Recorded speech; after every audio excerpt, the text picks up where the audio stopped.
Hello and welcome. Today I'm going to give you the top 5 tips on flying your Mavic Mini, so let's dive into it. First point is to create dynamic movement. You want to fly your drone low, you want to fly it close to the ground.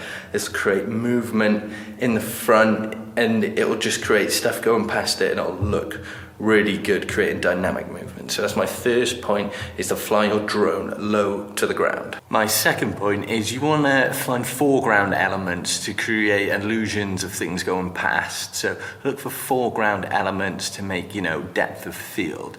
It's quite hard, I find, when you're really high up to create, depth of field. So you want to put stuff in the foreground to create depth of field and to create, dynamic movement as well, which ties into the first point. My third point is you've got to plan your shots. You can use apps like Windy, Google Earth to just look at your shots and plan how you're going to do them. Windy is great because obviously you don't want it to be really windy when you're filming.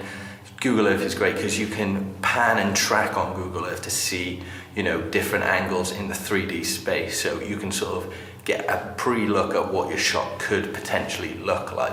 So make sure you plan your shots before you go out shooting. This place is really cool. I can't believe I've never been here before. It's like an old World War II bunkhouse, just in case, the Germans raided here. So they had like stations and barracks here. And it's epic. Obviously it's a bit, run down now, but definitely it would be a cool place for like a photo shoot or a film. It's just great location. I think it's given me a couple of ideas, so hold that thought.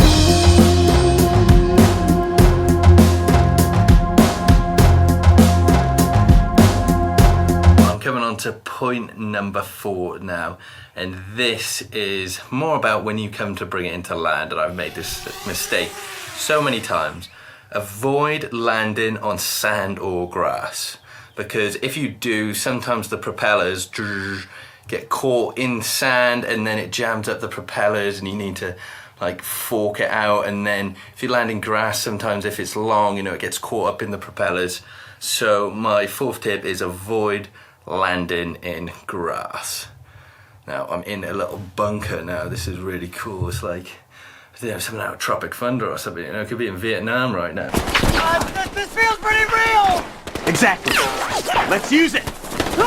So now it's my 5th and final point, and now this one is the most important one. Just because you have it doesn't mean you have to use it.